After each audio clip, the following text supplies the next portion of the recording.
Katie Storytime. Today we'll be reading Corduroy by Freeman.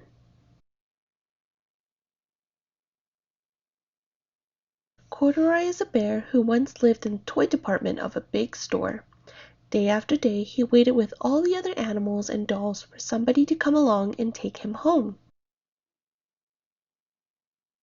The store was always filled with shoppers buying all sorts of things, but no one ever seemed to want a small bear in green overalls. Then one morning a little girl stopped and looked straight into Corduroy's bright eyes. "Oh, Mommy," she said, "look, there's the bear I've always wanted." "Not today, dear," her mother sighed. "I've spent too much already. Besides, he doesn't look new. He's lost the button to one of his shoulder straps."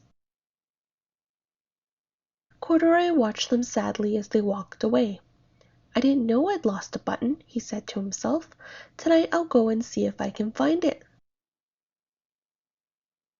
Late that evening, when all the shoppers had gone and the doors were shut and locked, Corduroy climbed carefully down from his shelf and began searching everywhere on the floor for his lost button. Suddenly he felt the floor moving under him. Quite by accident he had stepped onto an escalator, and up he went. Could this be a mountain, he wondered. I think I've always wanted to climb a mountain. He stepped off the escalator as it reached the next floor, and there, before his eyes, was a most amazing sight. Tables and chairs and lamps and sofas, and rows of beds. "This must be a palace," Corduroy gasped. "I guess I've always wanted to live in a palace." He wandered around admiring the furniture. "This must be a bed," he said. "I've always wanted to sleep in a bed." And up he crawled onto a large, thick mattress. All at once he saw something small and round. "Why, here's my button!" he cried, and he tried to pick it up. But like all the other buttons on the mattress, it was tied down tight. He yanked and pulled with both paws until pop! Off came the button, and off the mattress Corduroy toppled, bang, into a tall floor lamp. Over it went with a crash. Corduroy didn't know it, but there was someone else awake in the store. The night watchman was doing his rounds on the floor above. When he heard the crash he came dashing down the escalator. "Now who in the world did that?" he exclaimed. "Somebody must be hiding around here."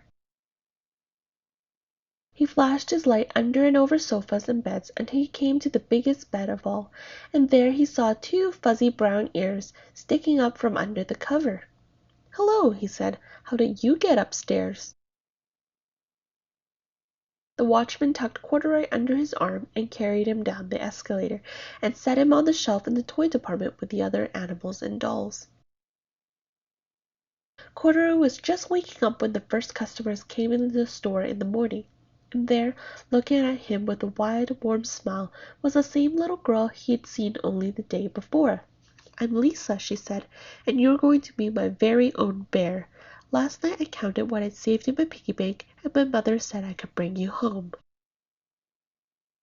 "Shall I put him in a box for you?" the saleslady asked. "Oh, no, thank you," Lisa answered, and she carried Corduroy home in her arms. She ran all the way up 4 flights of stairs, into her family's apartment, and straight to her own room. Corduroy blinked. There was a chair and a chest of drawers, and alongside a girl-sized bed stood a little bed just the right size for him. The room was small, nothing like that enormous palace in the department store. "This must be home," he said. "I know, I've always wanted a home." Lisa sat down with Corduroy on her lap and began to sew a button on his overalls. "I like you the way you are," she said, "but you'll be more comfortable with your shoulder strap fastened." "You must be a friend," said Corduroy. "I've always wanted a friend." "Me too," said Lisa, and gave him a big hug. The End. Corduroy by Freeman. Thanks for watching. Thumbs up if you like the story, and hit subscribe to hear more.